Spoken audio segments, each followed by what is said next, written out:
দাও ইখলাসে এমন মোরে ইয়া ইলাহি।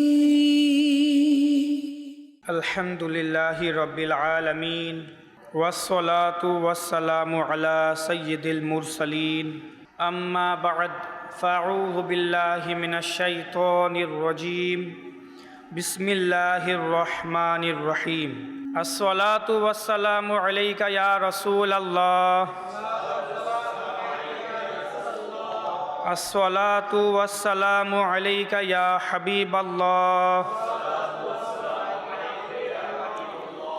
আসসালাতু ওয়াসসালামু আলাইকা ইয়া নবিয়াল্লাহ ওয়া আলা আলিকা ওয়া আসহাবিকা ইয়া নূরাল্লাহ নাওয়াইতু সুন্নাতাল ইতিকাফ। আমাদের প্রিয় নবী রাসূল আরবি মুহাম্মদ আরবি সাল্লাল্লাহু তাআলা আলাইহি ওয়া আলিহি ওয়াসাল্লাম ইরশাদ করেন, সালাসাতুন তাহতা যিল্লি আরশিল্লাহি ইয়াওমা লা যিল্লা ইল্লা যিল্লুহ, মান ফাররাজা আন মাকরুবি উম্মতি ওয়া মান আহইয়া সুন্নতি ওয়া মান আকসারা সলাতা আলাইয়া। প্রিয় নবী ইরশাদ করেন, কিয়ামতের দিন আল্লাহ তাআলার আরশের ছায়া ব্যতীত আর কোনো ছায়া হবে না। তিন ব্যক্তি ওই দিন আল্লাহ রাব্বুল আলামিনের আরশের ছায়ার মধ্যে থাকবে। তিন রকমের ব্যক্তি কিয়ামতের দিন আল্লাহর আরশের ছায়ার মধ্যে থাকবে। তো তিন ব্যক্তিকে, মান ফাররাজা আন মাকরুবি উম্মতি, প্রথম ব্যক্তি হচ্ছে সেই যে আমার উম্মতের পেরেশানিকে দূর করবে। মাকরুবি উম্মতি, আমার কোনো উম্মতের পেরেশানিকে, তার বিপদকে, তার দুশ্চিন্তাকে, তার সমস্যাকে দূর করবে। আল্লাহ রাব্বুল আলামিন তাকে কিয়ামতের দিন আরশের ছায়া তলে রাখবেন। ওয়া মান আহইয়া সুন্নতি, এবং সে ব্যক্তিও কিয়ামতের দিন আরশের ছায়া তলে থাকবে যে পৃথিবীতে আমার কোনো সুন্নাতকে জীবিত করলো। মান আহইয়া সুন্নতি, সুন্নতকে জীবিত করলো। এবং তৃতীয় হচ্ছে ওয়া মান আকসারা সলাতি আলাইয়া, এবং সে ব্যক্তি যে আমার উপর অধিক পরিমাণে দুরূদ শরীফ পাঠ করবে। তো এই তিনটি আমলের কারণে আল্লাহ তাবারাকা ওয়া তাআলা কিয়ামতের দিন, যেখানে সূর্য 1 মাইল মাত্র উপরে থাকবে, কত খারাপ পরিস্থিতি হবে, ইয়া নফসির অবস্থা হবে, তখন এই তিন ক্যাটাগরির মানুষ আরশের ছায়া তলে থাকবে।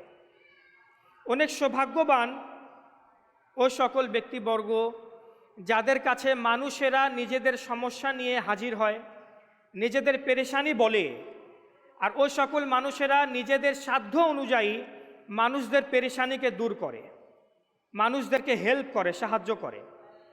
এখন মানুষদের হেল্প করা বা তাদের পেরেশানিকে দূর করা, এটা বিভিন্নভাবে হয়ে থাকে। অনেকে আর্থিক দিক দিয়ে, টাকা পয়সার দিক দিয়ে মানুষকে হেল্প করে, সাহায্য করে।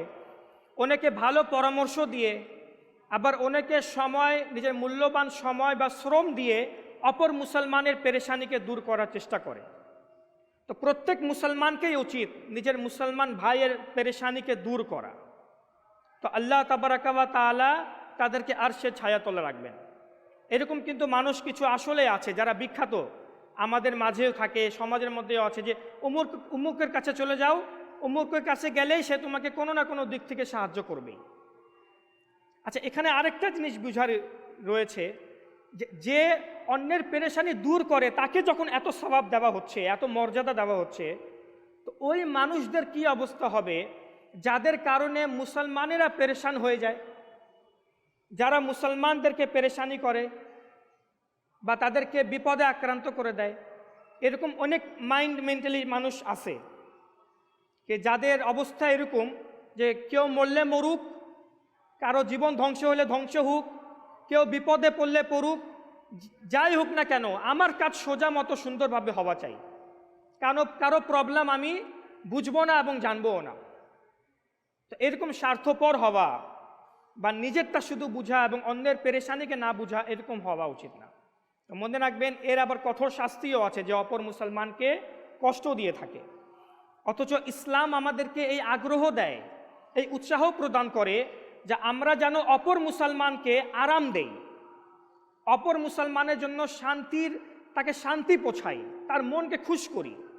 যেমন মুসলিম শরীফের মধ্যে রয়েছে যে নবী করিম সাল্লাল্লাহু তাআলা আলাইহি ওয়াসাল্লাম ইরশাদ করেন যে আমি জান্নাতে এক ব্যক্তিকে দেখলাম যে খুব আরাম আয়েশে স্বাচ্ছন্দ্যে জান্নাতে নিজের জীবন কাটাচ্ছে। তো জিজ্ঞাসা করা হলো, হুজুর সে কে? তো প্রিয় নবী সাল্লাল্লাহু আলাইহি ওয়াসাল্লাম ইরশাদ করলেন, এটা সেই ব্যক্তি যে মানুষের চলাচলের রাস্তায় একটি গাছ ছিল, যার কারণে মানুষের চলাচলে বাধাগ্রস্ত হইতো, মানুষের কষ্ট হইতো মুসলমানদের। তো মানুষের যেন কষ্ট না হয় এই কারণে সে রাস্তা থেকে সে গাছটি কেটে দেয়। তো আল্লাহ তাবারাকা ওয়া তাআলা মানুষদের এই কষ্ট থেকে দূর করার জন্য আল্লাহ রাব্বুল আলামিন তাকে জান্নাতে প্রবেশ করিয়ে দিলেন। কত ছোট একটা কাজের জন্য আল্লাহ রাব্বুল আলামিন এত বড় একটা তাকে সওয়াব দিলেন। তো আমাদের মধ্যেই, মুসলমানদের মধ্যেই যারা মানুষের চলাচলের বাধার হয়ে দাঁড়ায়, নিজের ঘরের ময়লা আবর্জনা পাশের প্রতিবেশীর ঘরের ময়লা আবর্জনার সাথে বা পাশের ঘরের মধ্যে ফালিয়ে দেয়, মানুষদেরকে কষ্ট দেয়, যে কোনোভাবে ছোট বড় কাজ দ্বারা অন্য মুসলমানকে কষ্ট দেওয়া। মনে রাখবেন, জুলুম করা, চুরি ডাকাতি করা, এসব তো বড় বড় কষ্ট দেওয়া। আর এসবের ব্যাপারে কিন্তু কোরআন এবং হাদিসের মধ্যে অসংখ্য রিওয়ায়াত রয়েছে, তাদের জন্য অসংখ্য আযাব শাস্তি, যারা জুলুম করে বা চুরি ডাকাতি করে অন্যের। কিন্তু আমরা সাধারণ মুসলমানেরা যারা এসব কাজ করি না, আমরা কিন্তু অনেক সময় ছোট ছোট কাজ দ্বারা অপর মুসলমানকে কষ্ট দেই। রাস্তার মধ্যে এমন জায়গায় নিজেদের মোটর সাইকেল পার্কিং করে ফেলি বা এমন জায়গায় নিজের কার পার্কিং করি যার কারণে অন্যের মুসলমানের কষ্ট হয়ে যায়, চলাচলে সমস্যা হয়। অনেক সময় আমাদের জিহ্বা দ্বারা এমন কথা আমরা বলে ফেলি যার কারণে অপর মুসলমানের মন একদম চূর্ণ বিচ্ছিন্ন হয়ে যায়, মনই একেবারে ভেঙে যায়, এমন কষ্ট দিয়ে ফেলি আমরা। তো আমরা অভ্যাস করি মুসলমানকে কষ্ট দেওয়া নয়, বরং মুসলমানকে উপকার করা, মুসলমানের পেরেশানিকে দূর করা। তো ইনশাআল্লাহ আজ্জা ওয়া জাল আল্লাহ রাব্বুল আলামিন আমাদেরকে আরশের ছায়াতলে জায়গা দিবেন। দ্বিতীয় হচ্ছে যা শুনলাম, সুন্নাতকে জীবিত করা, মান আহইয়া সুন্নতি, যে আমার সুন্নাতকে জীবিত করবে। জীবিত করা দ্বারা উদ্দেশ্য সুন্নাতের উপর আমল করা। যখন আপনি প্রকাশ্য সুন্নাতের উপর আমল করবেন তো মানুষদের মধ্যে উৎসাহ আসবে সুন্নাতের উপর আমল করার।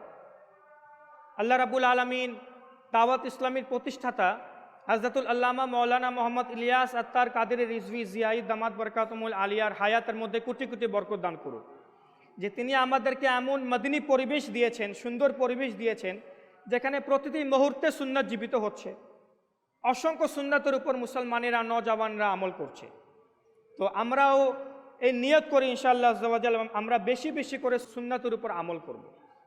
কিন্তু যদি একটু অপোজিটও চিন্তা করি যে ভালো আমল করলে যখন আরশের ছায়াতলে জায়গা পাওয়া যাবে, তো ওই সকল মুসলমানদের কি অবস্থা হবে যারা সুন্নাতকে ভুলে বসে আছে, যারা নতুন ফ্যাশন, নতুন যুগকে প্রাধান্য দিচ্ছে, আর আমার প্রিয় নবী সাল্লাল্লাহু আলাইহি ওয়াসাল্লামের তরিকাকে ছেড়ে দেয়।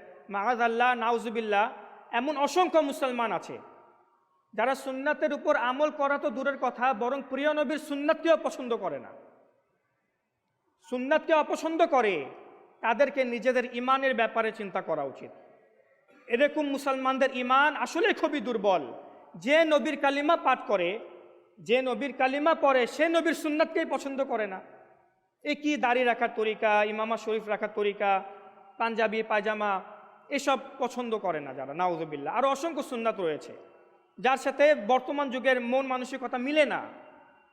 তো এরকম মন বিশিষ্ট মানুষদের ইমানকে শয়তান খুব সহজেই কেড়ে নিতে পারে, আর তাদের মৃত্যুর সময় শয়তান তো ভালোভাবে ইমান নিতে পারে। তো আল্লাহ রাব্বুল আলামিন আমাদের ইমানের হিফাজত করুক আর সুন্নাতের উপর আমল করার তৌফিক দান করুক। এবং তৃতীয় হচ্ছে বেশি বেশি করে দুরূদ শরীফ পাঠ করা। বর্তমানে আমাদের কাছে মোবাইলের মাধ্যমে, সোশ্যাল মিডিয়ার মাধ্যমে বা আড্ডাতে সময় অতিবাহিত করার অনেক সময় থাকে, কিন্তু সময় নাই তো দুরূদ শরীফ পড়ার। অথচ এসব কোনো কিছুই আমাদের কাজে আসবে না। কাজে আসবে তো বেশি বেশি করে দুরূদ শরীফ পাঠ করা। এক রিওয়ায়াতের মধ্যে রয়েছে, যে ব্যক্তি বেশি বেশি করে দুরূদ শরীফ পাঠ করে আল্লাহ রাব্বুল আলামিন তার কবরের মধ্যে এমন নূর দিবে যে তার শরীর কবরের মধ্যে পচে গলবে না। যে বেশি বেশি দুরূদ শরীফ পড়ে তার শরীর কবরে পচে না। আর ইতিহাসের মধ্যে রয়েছে, কোরআন হাদিস ছাড়াও হিস্টোরির মধ্যে রয়েছে, এরকম অসংখ্য রিওয়ায়েতে আছে যে কোনো কারণে কোনো নেককার বান্দার কবর ভেঙে গেল, যার কারণে তার জানাজাকে আবার তার দেহকে আবার বের করার প্রয়োজন হলো, তো দেহ একদম সহি সালামত, কোনো সমস্যাই নাই, এমন নেককার বান্দা। অথচ 2-3 দিনের মধ্যেই কিন্তু শরীর ফাটা শুরু হয়ে যায়, কিন্তু নেককার বান্দাদের শরীর ফাটে না, সহি সালামতে থাকে। তা আল্লাহ তাআলার ইচ্ছা। তো আল্লাহ রাব্বুল আলামিন আমাদেরকে বেশি বেশি করে দুরূদ শরীফ পড়ারও তৌফিক দান করুন। আসুন মহব্বতের সহিত আমরাও একবার দুরূদ শরীফ পাঠ করি। সল্লু আলাল হাবিব সাল্লাল্লাহু তাআলা আলা মুহাম্মদ সাল্লাল্লাহু তাআলা আলাইহি ওয়া আলিহি ওয়াসাল্লাম সালাতাম ওয়া সালামান আলাইকা ইয়া রাসূলুল্লাহ। আজকের বয়ানের যে বিষয় তা হচ্ছে সবচেয়ে উত্তম কে? আল্লাহ রাব্বুল আলামিনের দৃষ্টিতে বা এই সমাজের মধ্যে সবচেয়ে উত্তম মানুষ কে? আমরা সকলেই চাই উত্তম মানুষদের অন্তর্ভুক্ত হইতে, যে আমাদেরকেও যেন উত্তম মানুষদের সাথে গণনা করা হয়, স্মরণ করা হয়। কিন্তু প্রশ্ন হচ্ছে উত্তম কে, সবচেয়ে ভালো বেস্ট কে মানুষদের মধ্যে? এটা ডিসাইড কে করবে? এই সিদ্ধান্ত কে নিবে যে সবচেয়ে ভালো মানুষ কে?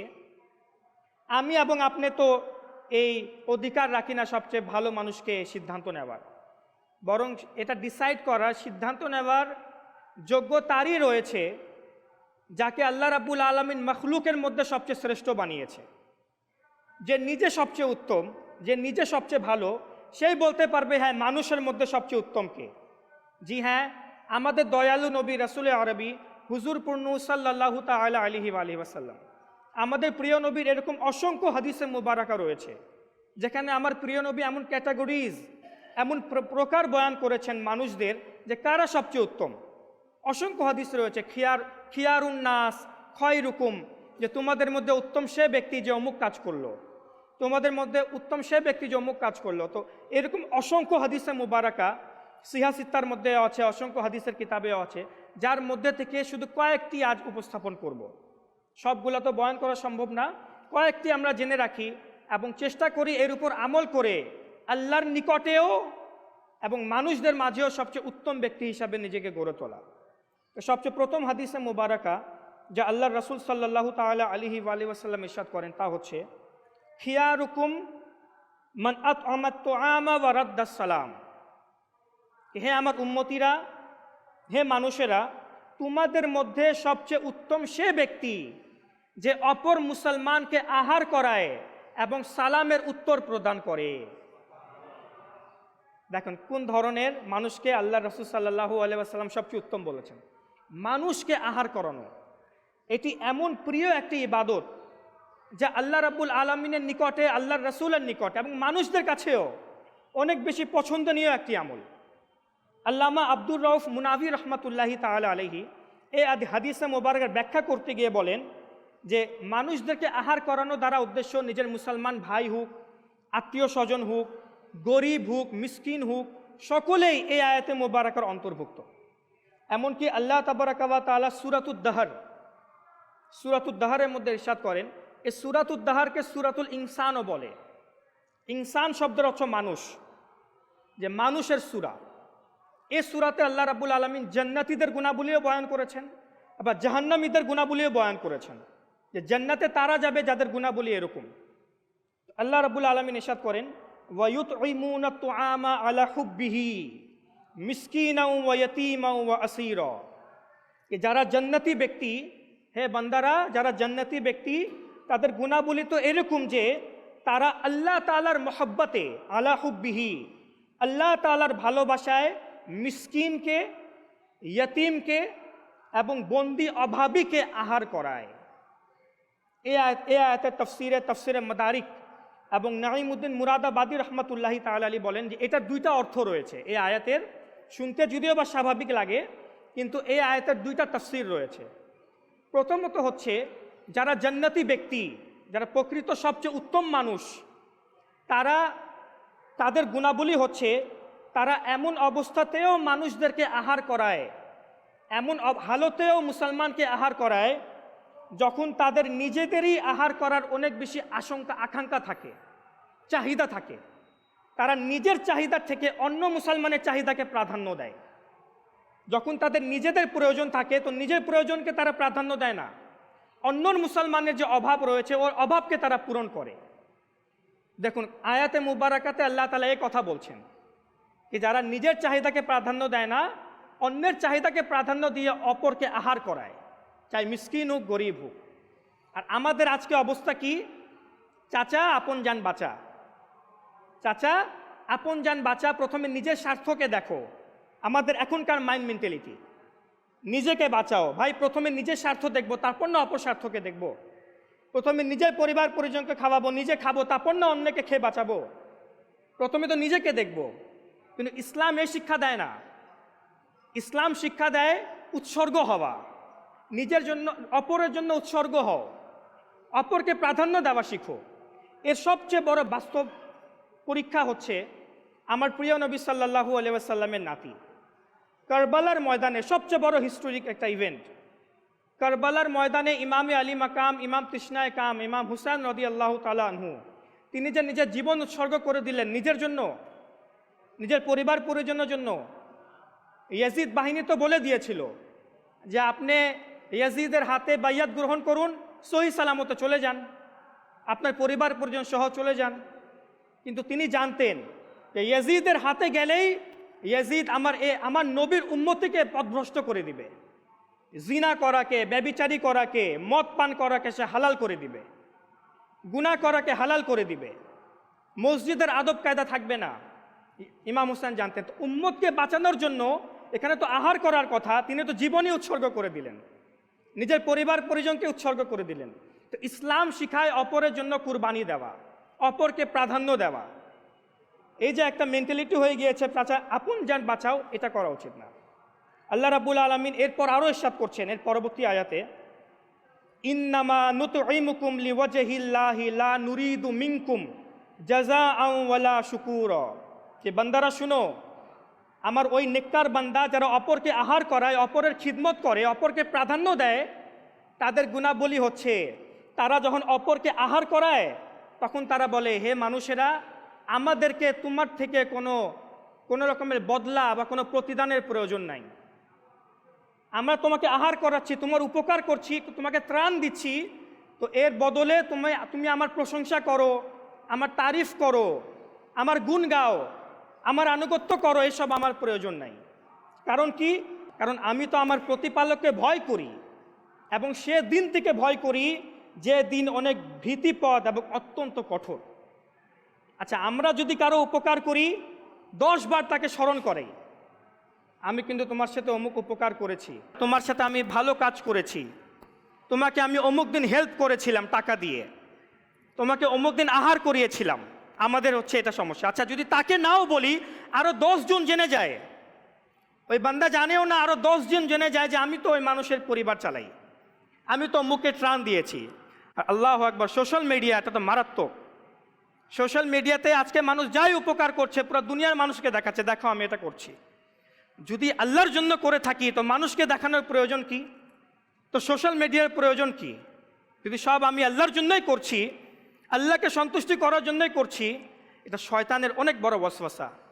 শয়তান কোনোভাবে চায় না যে আমরা একটা ভালো আমল করি আর নিষ্ঠার সাথে করি। আমরা যাই আমল করি শয়তান চায় তা আমরা রিয়াকারির মাধ্যমে ধ্বংস করে দেই। রিয়াকারি কি? রিয়াকারি হচ্ছে লোক দেখানো।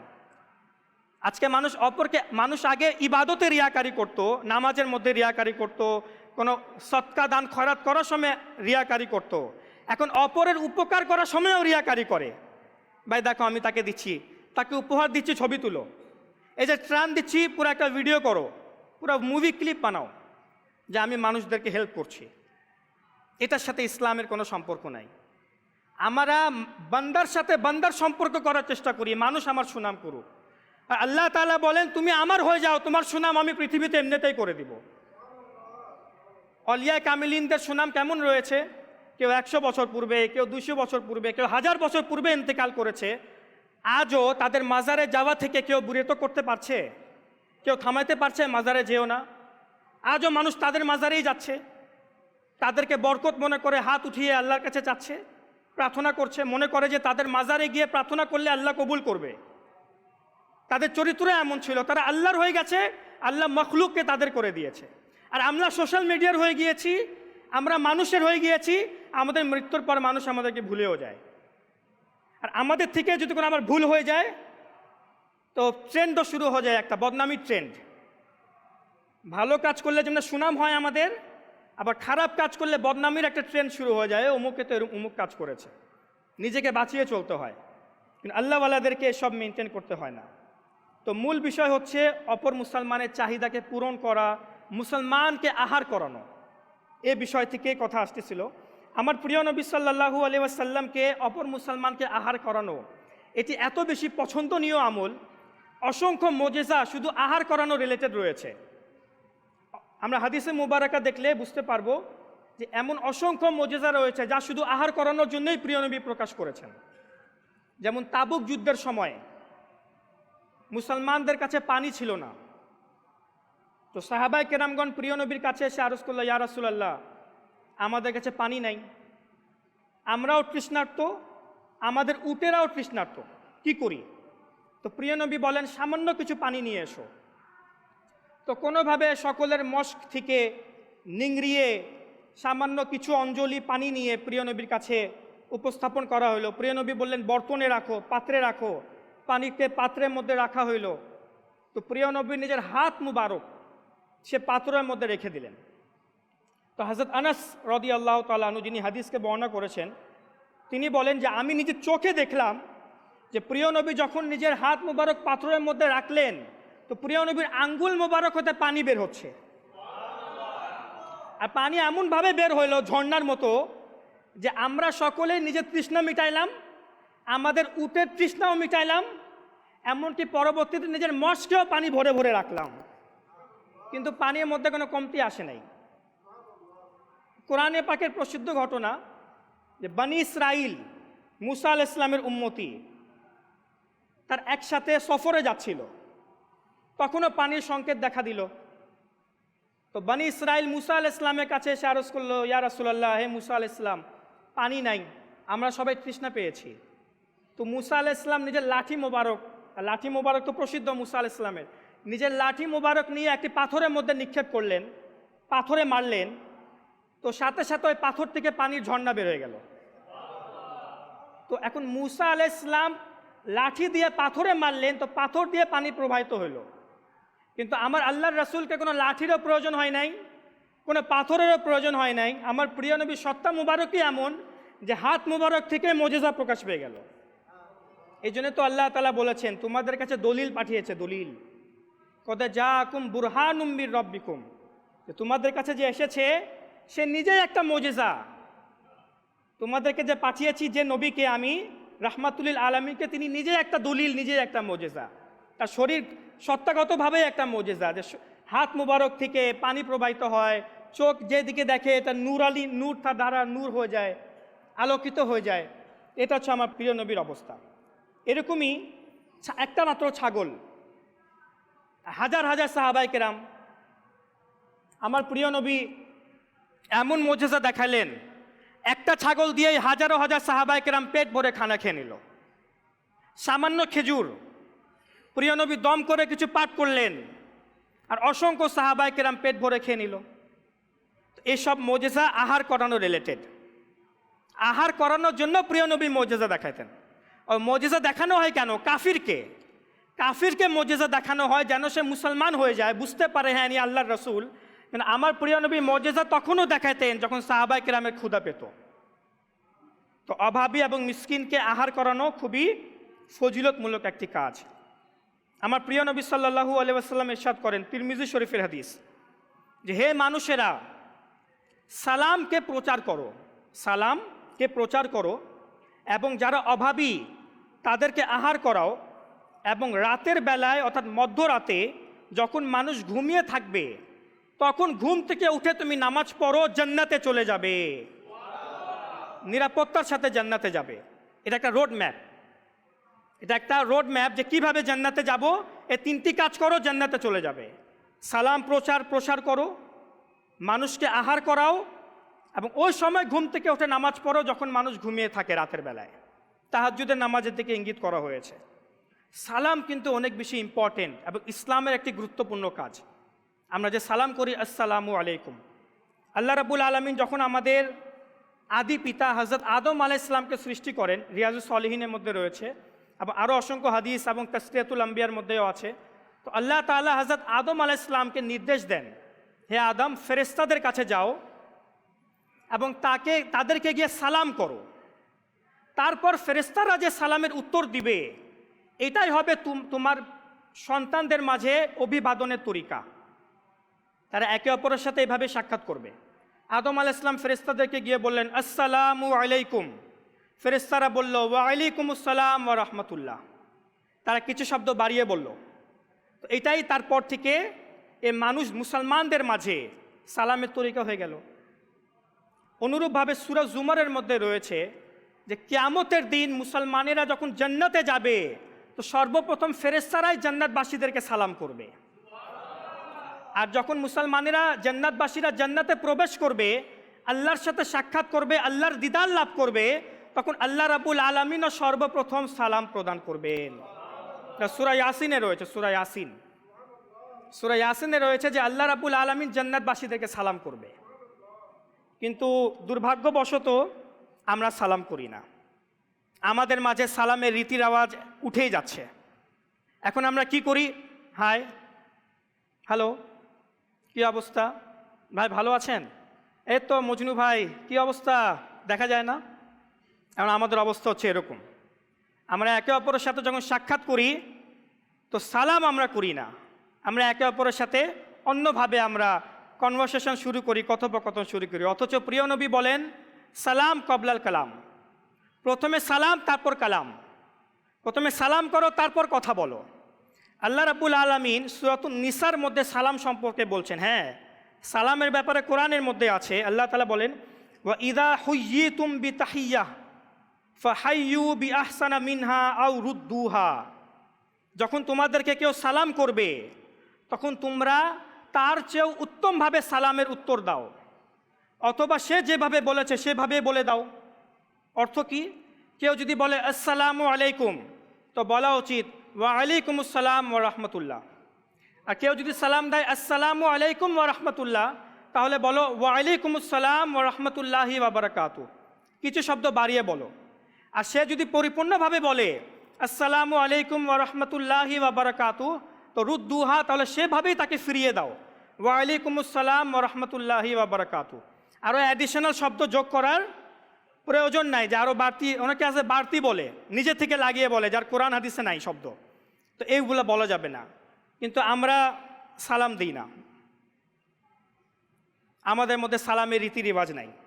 যে অহংকার থেকে নিজেকে মুক্ত করতে চায়, অহংকার থেকে নিজেকে বাঁচাইতে চায়, আল্লাহ রাসূল সাল্লাল্লাহু আলাইহি ওয়াসাল্লাম বলেন তার উচিত বেশি বেশি করে সালাম করা। কিভাবে? আজকে বর্তমানে আমাদের অবস্থা কি?